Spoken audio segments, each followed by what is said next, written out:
Hello, everyone, and welcome to episode 13 of the Mountains We Climb.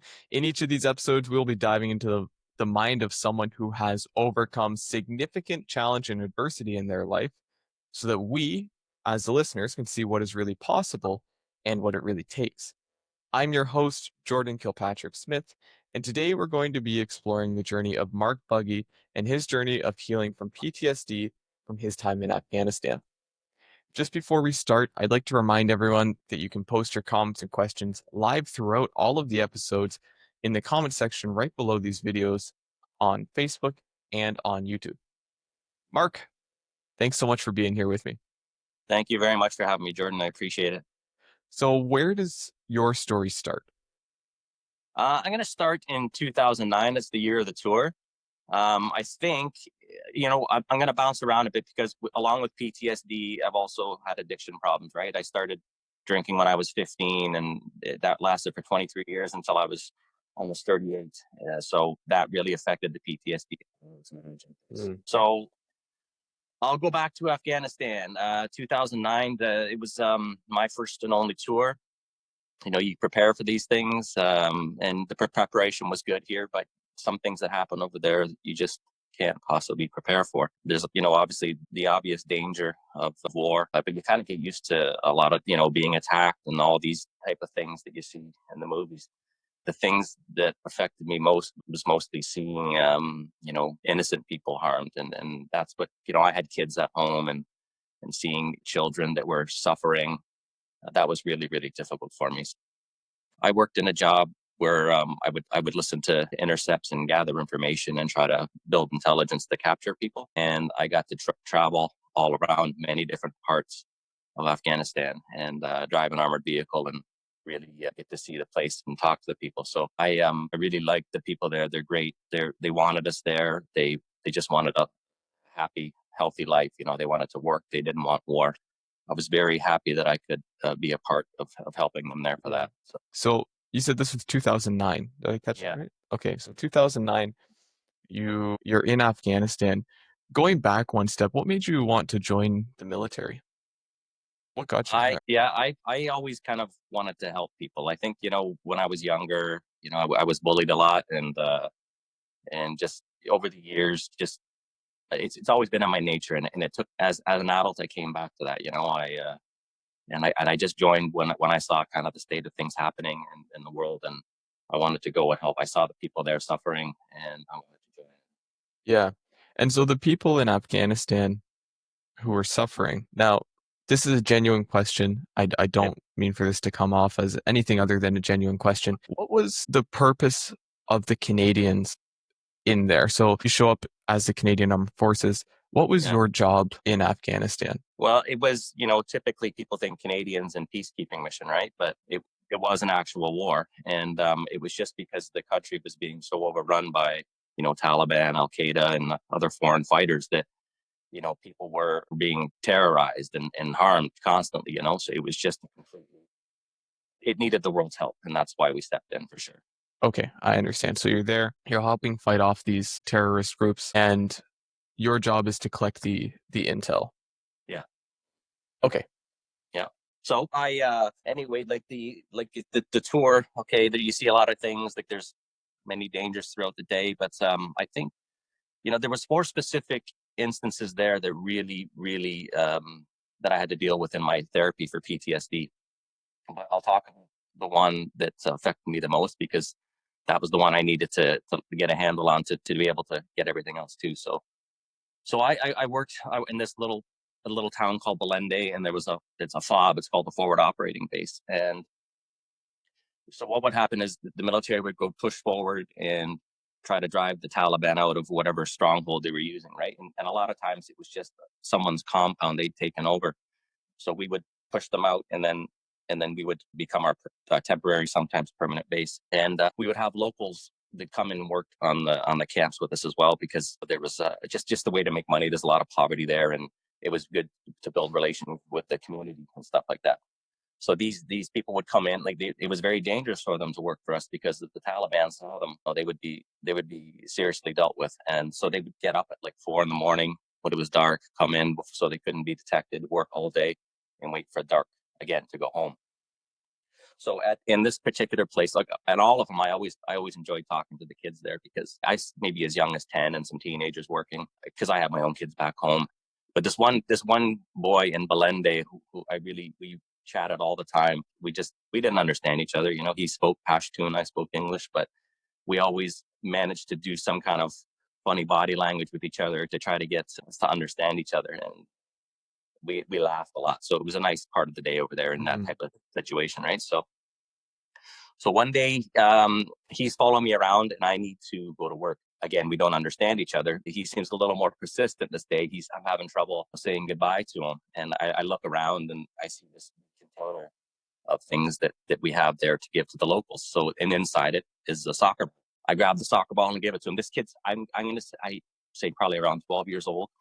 He was very, very happy, right? Speechless, just looked at it. And because they don't have toys over there. Like I saw kids playing with each other, like throwing rocks at each other. They don't have toys. So the soccer ball was just huge for him. And he took off and I went to work and my day ran on as normal. And the next day, I was working and we heard a blast nearby, a big blast. It's very common. There was a very frequent blast around. We were always hearing some kind of ammunition going off. And but this one was really close. And when it's that close, like I said, I had access to hearing different people speak, with all that we were trying to gather intelligence. So we would listen in and try to find out who was hit. Was it, Canadian? Was it one of our allies?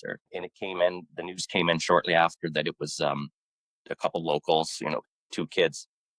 And my heart just sunk right there because it's kids. And then about a minute or so later, more information comes in that they were playing soccer.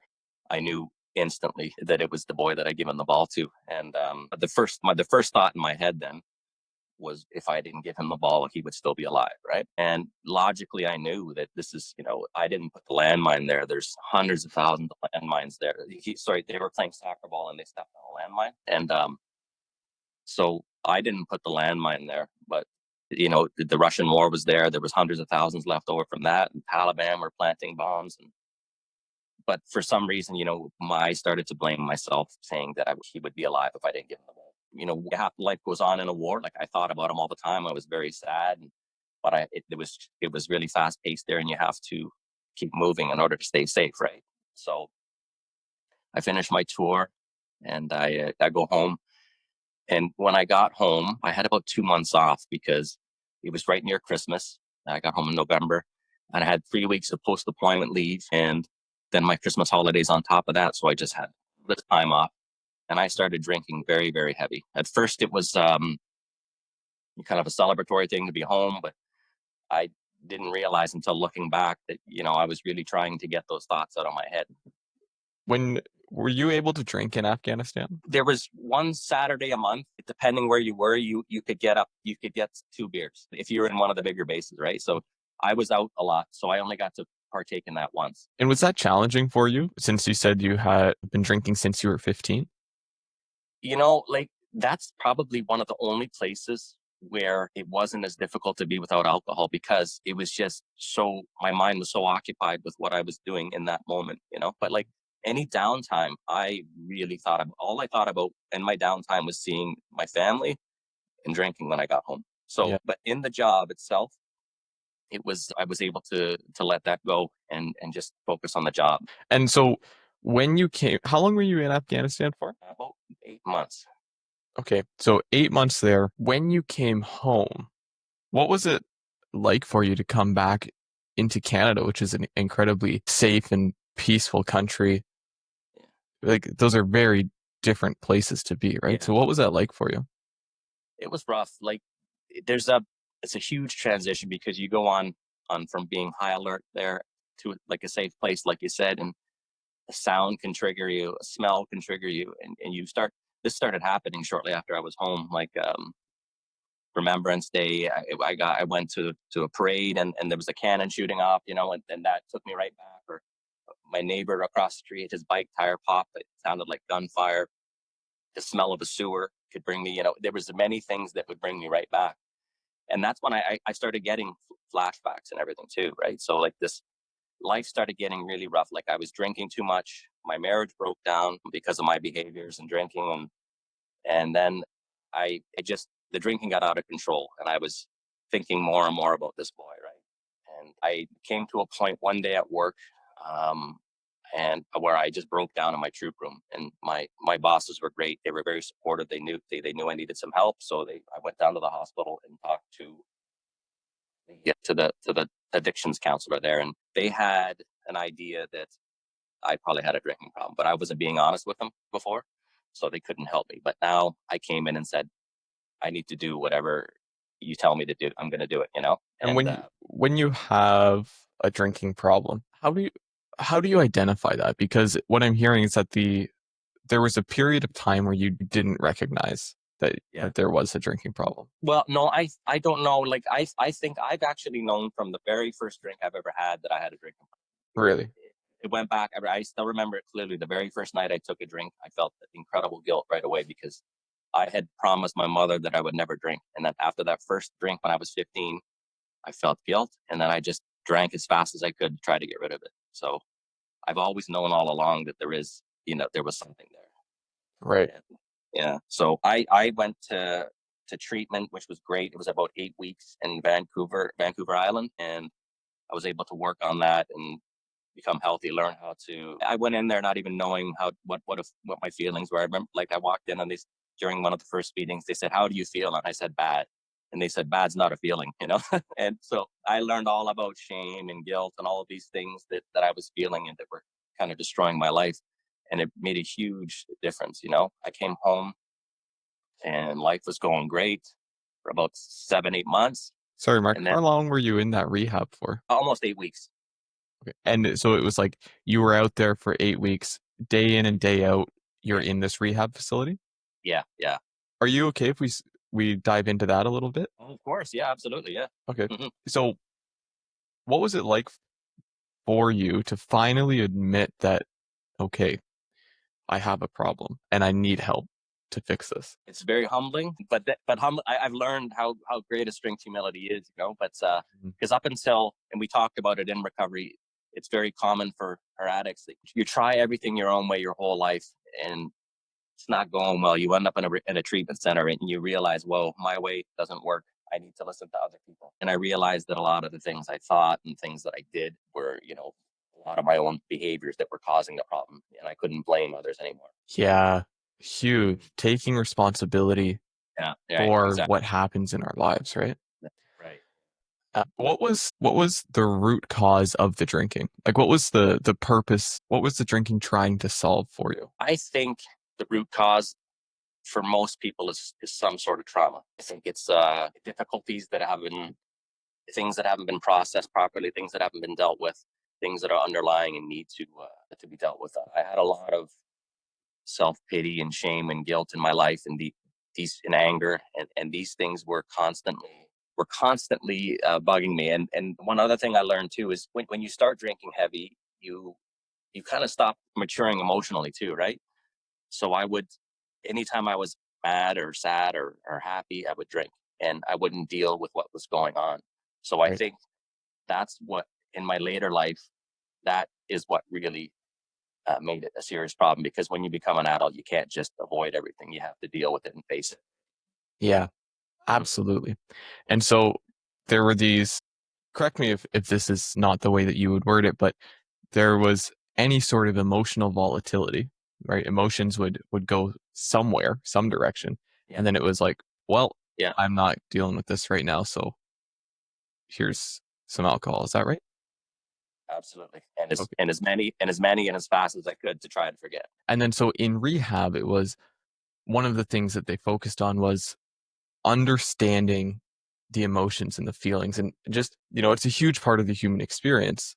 And Yeah. so few of us understand it. So is that right? They took time and taught you about that?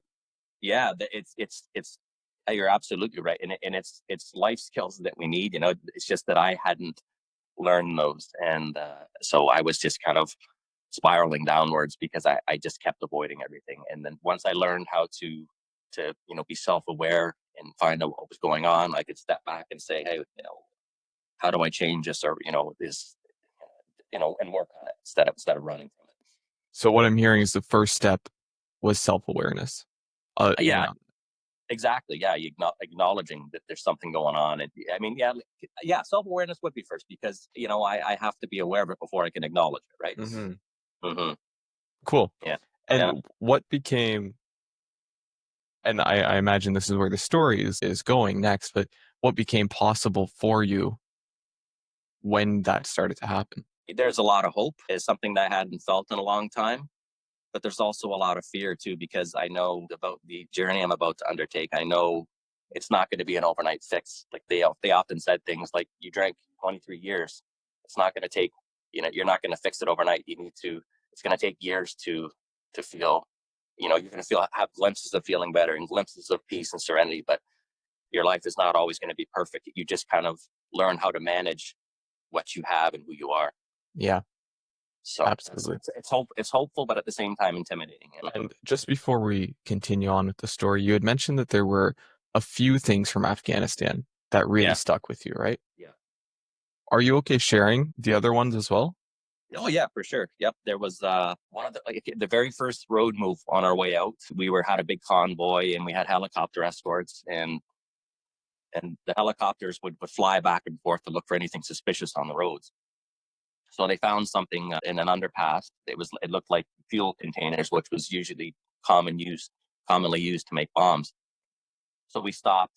We got out of our vehicles, and we would do something called fives and 20s, where we'd search the vehicle 5 meters around to make sure there's no disturbances and we're safe.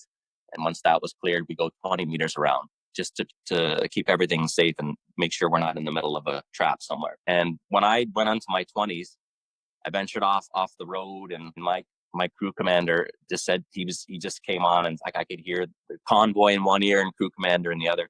And my crew commander came on and he said, "Mark, stop." And I said, "What?" He said, "I think you're in a minefield." And he was looking at his map. I looked up at him, and he's looking at his map. And just as he said that, I noticed there were little piles of rocks in different places strategically placed. And I found out later from the locals there that the locals did that to let people know that there were bombs there so they wouldn't step on it, right? So he called the convoy, and they called off the search, and we went back to the vehicle. But I had to find. He said, "Do you remember which way you walked in?" And I said, "No." And so I was looking around, and I obviously avoided the rock structures. But that was my very first road move. I'd only been there a couple days. I was still jet lagged. I Really was just throws you right in, eh? Yeah, like it was exactly like, it just really set the tone, just like to for me to realize I have to be very careful here if I want to go alive. Yeah. Now, in the landmines, or in the minefields rather, are there indications that, hey, there's a landmine here, or is it often just totally flat and just, yeah, Yeah, like it's you can the ones that have been there for a long time are really, you can't detect them because the ground has settled over top of them and stuff. But if it's something that had, like, I'm talking the ones that were planted in the war with Russia, like, wouldn't be able to detect those unless someone knew and put rocks there. But if there was, the ones that the Taliban were planting, you could be trained to look for disturbances. And we took a course. We weren't as skilled as the engineers that looked for the bombs, but you could see slight disturbances in dirt and stuff like that. Or a lot of times they were pretty clever with it. They would try to hide it, and you could find it. But if you got lazy in the slightest, you could easily overlook yeah. it. So we have the story with the soccer ball and the boy, Yeah. minefield. Another one. This happened just really maybe a day or two after. I was still we just got to our first location, and we were working with the American Army, and I was on a team of four people, four soldiers and a translator. So there was five of us, and we were working in this small part of the compound with the Americans, and our generator on our vehicle broke, and we had to order it. Our vehicle was mission essential equipment, so they were flying in a generator to us right away. And we don't know when it's going to come in because it's so busy there. There's so much air traffic. We need to be ready at the helipad when it comes. So because they can only stay for 2 minutes, they Right. come in. The transport helicopters come in and drop, and they have two fighter helicopters going around with them to protect them. And they don't want to stay on the ground too long because they're a target, big target, to be shot at. So I'm waiting for this to come in, and 6 in the morning, I hear a helicopter coming to the helipad, and I wake up, and I'm running towards the helipad, and I'm just going straight as fast as I can, cutting across the helipad, and I see the engineer. He starts waving his hands at me through the air, like really, really drastically, and I didn't know what was going on. I was still jet lagged. I was tired. So I just continued to ignore him, and I'm running right for the helicopter. And the only thing I'm about 10 feet from it at this point. And the only thing that made me stop was he started running around kind of in a semicircle towards me, not straight towards me, but around in a circle. And that kind of caught my interest. Like, why is he doing that? And he came up and grabbed me and threw me on the ground, and he pointed, and I was 10 feet away from running into the rear rotor on the helicopter. It was spinning, so I didn't see it. I'd never approached a helicopter before. I just wasn't, prepared, and it was a new environment. I was nervous. Yeah. And I found out later that a couple years before, he had seen somebody die that way. So it was really, I saw the look in his face. There was something, like, it re-triggered everything, that there was an investigation. We talked about it. And so anyway, yeah, I'd wake up sometimes with a dream about to run into the propeller, that happened for quite a while after, so. Yeah. But yeah, the thing with the one that bothered me the most was with the boy. The boy, there was a boy, I don't know, you put the documentary up, and I'm not sure who watched it or not, but that boy, like, I gave him a soccer ball, like I said earlier, right? And that was definitely the toughest one for me to deal with. And the flashbacks were coming with him, and yeah, like, I'll go back to where I was about 6 months, 8 months into sobriety, and Yeah.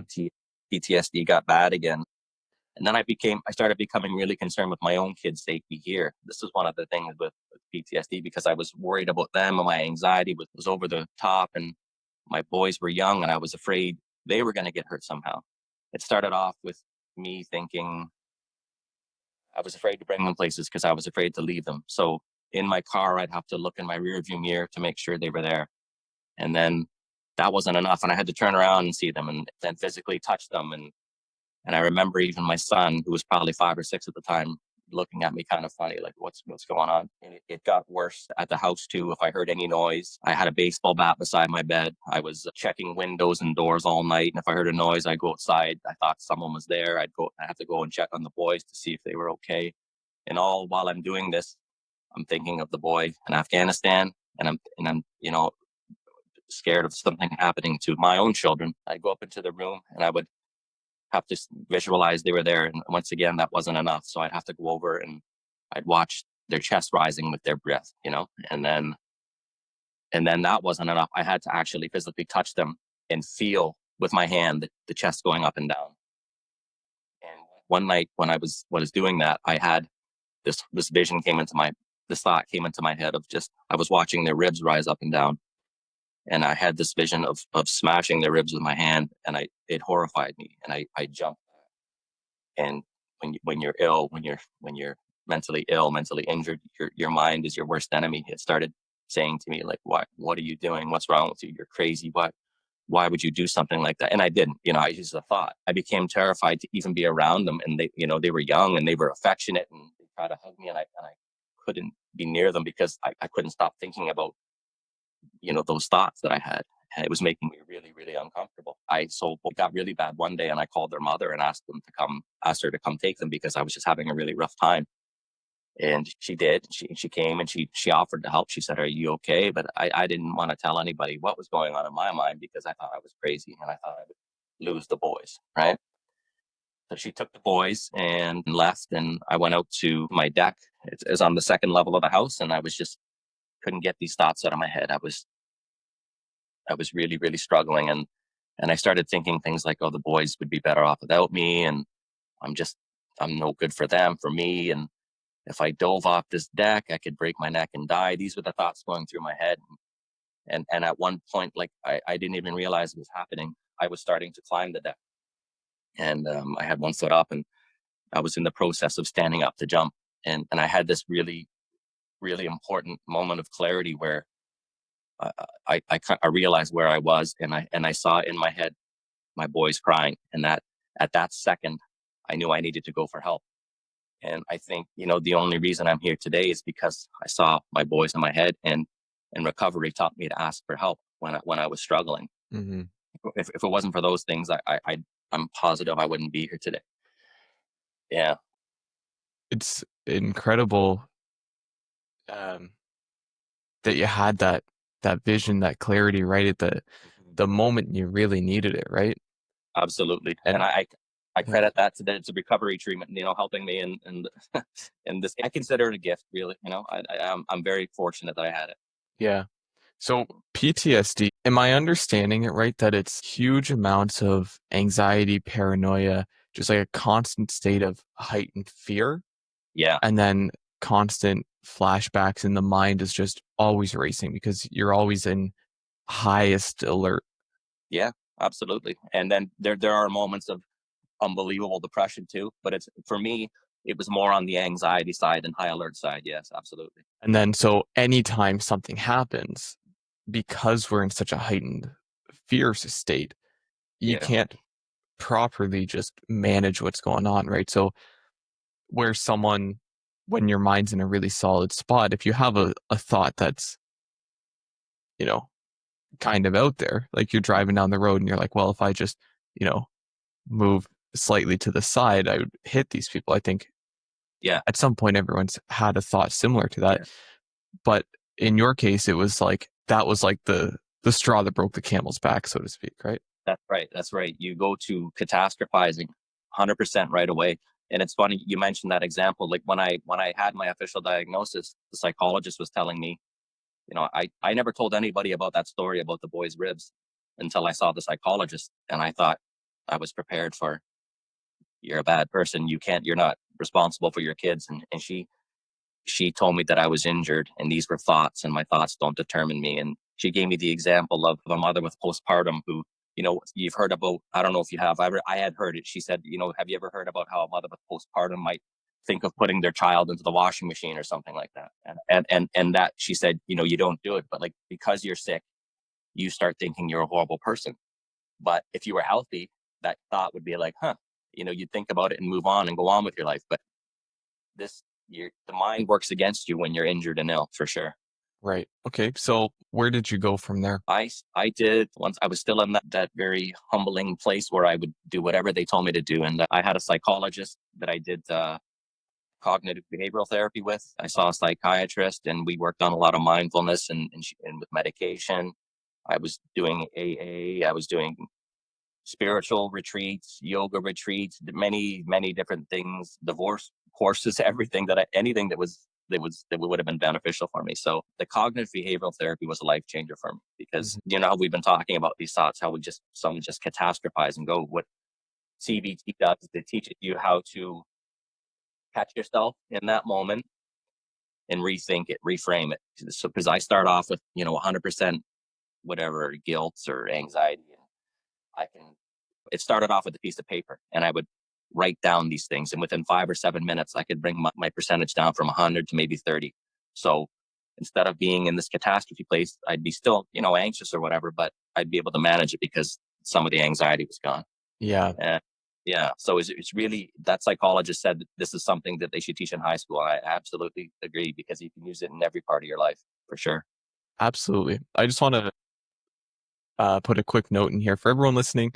Now's a fantastic time. If you have any questions that you want to ask Mark, I mean, all throughout the episodes, feel free to put your comments, put your questions. We'll bring them into the conversation here. So back to what you said about CBT and teaching these types of emotional and mental, what's the word I'm looking for? Like the controlling of it, the understanding of it, Okay. Yeah. Right. Right. the Yeah. management of it, right? Yeah, absolutely.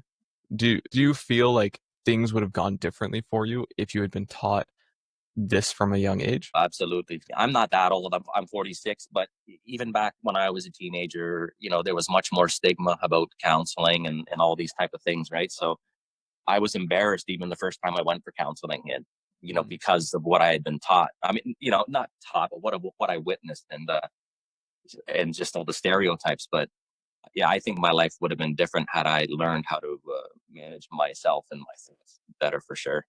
Okay, so fantastic. You went through these courses. CBT Hmm. was life saving for you, Hmm. and you started to get a handle on things again. Yeah, I did. So life was going pretty well, and I guess so. So my PTSD was the diagnosed in 2012. So they call that a delayed onset, right? They also mentioned that sometimes you can be triggered again and it can still affect you later on in your life, right? So I started working. I retired from the military and I was working at a hospital as a personal support worker, and things were great. I loved the job, but I was working a lot of shifts and away from my boys, and I started really getting triggered again by things. I was taking care of it was within a couple months I was taking care of 3 World War II vets. And we happened to just they knew I was military, and we just talked, and we didn't get much beyond the scope of my job because I'm not supposed to, but there's a connection there, and that got me thinking of war again, and not being around the boys, even though they were well taken care of. Their mother's great, and on my nights, my parents would take care of them. And but me not being there started to really ramp up the anxiety again and my fear for them being safe. And it came to a point where I had to stop working again, and I ended up doing another form of therapy called EMDR, which is eye movement desensitization. I forget the R. Anyway, EMDR. Yeah, sorry. That's okay. Yeah, and this I'll put a link after it explain it. It's a really great form of therapy, and I had to really rework through everything again because I dealt with Afghanistan with CBT, and I was still using those techniques. My counselor suggested that we go back even further to anything as early as I could in my life that didn't sit well with me, because sometimes these unresolved things will trigger, the things later in our life. So I did this intense work with him, and that was fantastic as well. Like, and just the combination of CBT and EMDR, I'm a big fan of learning and multiple types of healing, and I think they all complement one another. That was, I know it's possible that it could come up again, but like it's been good for a couple of years now. Ever since I've done the EMDR, I'm much more better at just kind of accepting. I'm gonna have some tough days, and I'm okay with that. Like a lot of times, I can just own it and just let it happen, and because I know it's going to get better, eventually. That was a big part of the healing as well, because you start to being a bit of a perfectionist, as most addicts are. You feel like, "Oh, I should be here by now, this shouldn't be a problem anymore," but you learn to accept that, hey, I've come really far, you know what, and if I'm having a bad day, that's okay. It's not the end of the world. I can just let it happen, and I'll get better, don't worry. Yeah. So The really interesting thing that you just said there was the link between perfectionists and addiction. oh, big time. Yeah, What do you think that's about? I think it's for me, it was really insecurity. I think that I wanted to portray to everybody that I was this, when I was younger, this guy who was all together, and I wanted to be a tough guy, and I wanted everything to look perfect. And as a youngster, I didn't realize that nobody's perfect, and life is not perfect.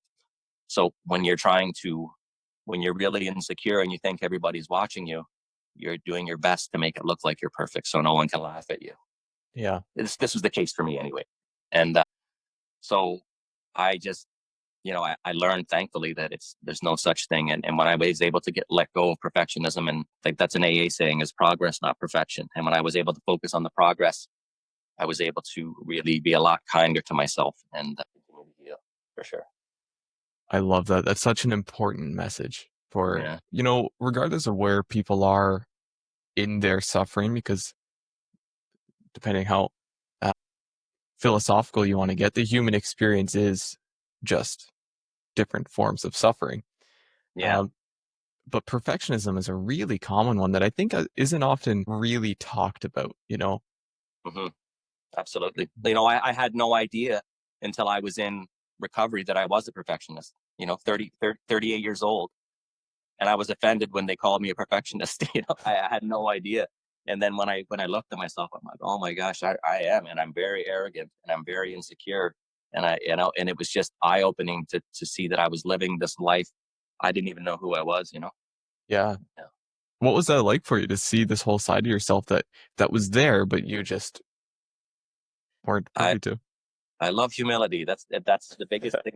It's been the biggest gift in my life, and it's been the biggest teacher, because in those moments of realization, when you discover these things, you have flashbacks of people telling you the same thing over the years that you didn't listen to. And some of these people planted seeds in my mind, and that helped me to accept it in that moment. But then there's also people who I I blame them for a lot of things. And in these moments, I would remember many people that, oh, they were right, and I was wrong in that situation. So it's, at first it's kind of, you feel sorry for yourself, but now I'm at a point where I can laugh. I can admit I'm wrong, and it's a much better spot to be, for sure. Yeah, absolutely. We Mhm. have a comment from Alex. He said this in third person, but I'm going to read it to you.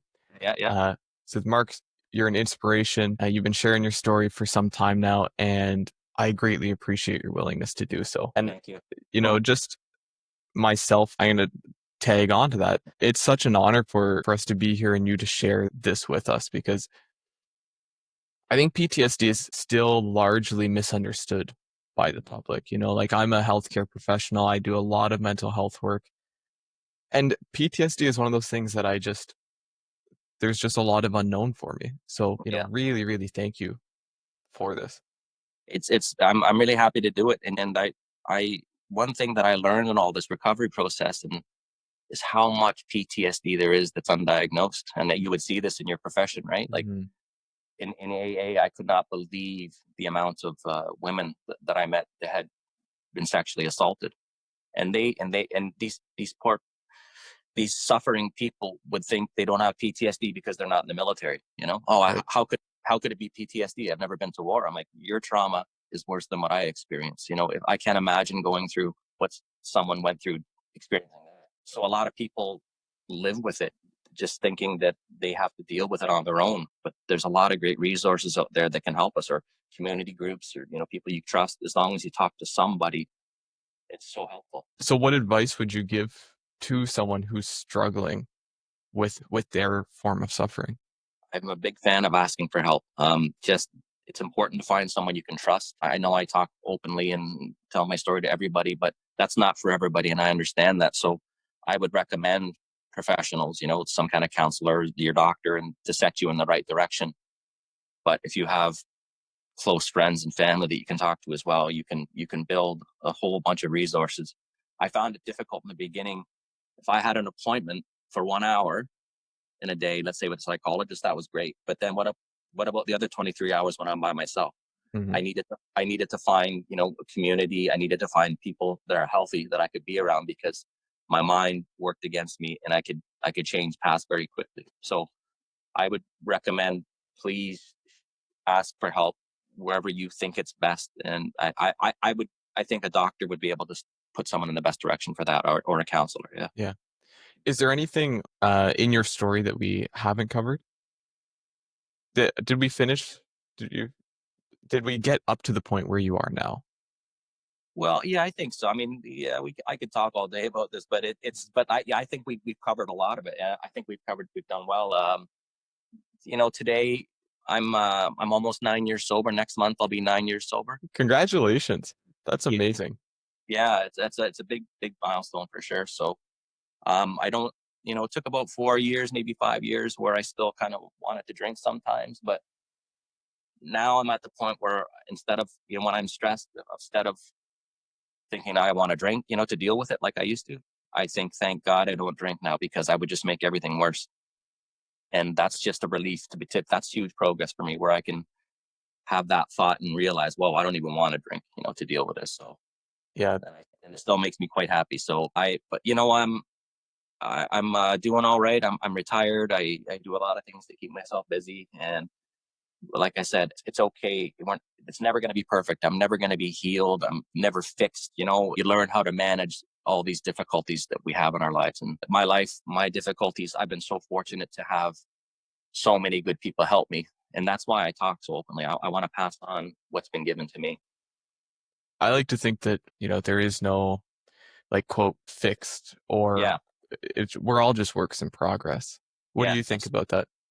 100%. I don't think the work ever stops. Mm. It'll never be done, because there's always something to learn. It's when I become unteachable is when I start to make myself suffer. Yeah. Yeah. So what has this challenge of PTSD done for your life? We looked at what it did to your Yeah. life. What's it done for your life? I in the last couple of years, I only heard the term post traumatic growth. I'm sure you're familiar with that, right? Yeah. I the idea, as I understand it, is that your life does go a different direction because of the things that happen, and you're possibly doing things and learning things that you might not have had you not had that incident happen, right? I never say I'm happy that this thing happened to me, but or like I can't imagine someone who's a victim of sexual assault being at that place where, oh, I'm glad that happened because here I am now, right? But it does definitely set us into a different direction where we can make choices in our lives to make things better. It's made me more open to community and building relationships, and because I used to isolate a lot, and I tried to do everything on my own, and life wasn't as good as it is today. So I just think that had I not had these experiences, I probably would have maybe just continued on the way I was going with drinking and everything, and just going downhill. But this kind of showed me, the healing showed me that I was a good person, and that people are good, and we're all part of one family, and I want to experience that in a healthy way. That's awesome. Yeah. Um, and what advice would you give to someone who's struggling right now, or to the Mark who was in the deepest parts of what was going on for him?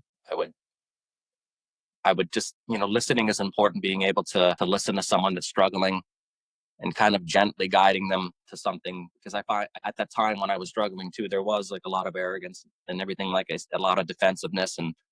But I would just let someone know that I love them, that they're worth it, and that there's help out there. I would also let them know that it's not going to be easy, but it becomes manageable. And life is so much better managed that way. It's those little victories that are the biggest things in your life, for sure. And it's worth it. Amazing. Is there anything else that you'd like to share, Mark? Um, like I think that's it. Like I'm just really happy to share my story and pass on my mistakes so Mm, others won't. That's what actually Jim used to say to me. We both know Jim. He would say, I want you to learn my mistakes so you don't have to make them. And I always remember that. And pass on the wisdom that's been given to me. So I'm happy to do it. And I just want to spend the rest of my time here being a good father, being sober, and sharing my story, and hopefully I can leave something positive behind. yeah.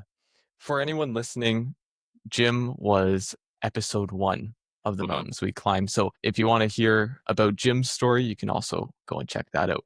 Yeah, it's a great story. So now the question I like to ask you as the listener, what are you going to do with this? Don't just let this information fall to the wayside. What are you going to do with this? How are you going to implement it into your life? Who can you share this with? Who needs to hear this story? Or who could benefit from it? Is it a group? Is it a community? Is it a single friend that's struggling? The more we can share, the more help we can bring. Thank you so much, Mark, for being here with us today, for sharing your story so openly, for giving us your lessons.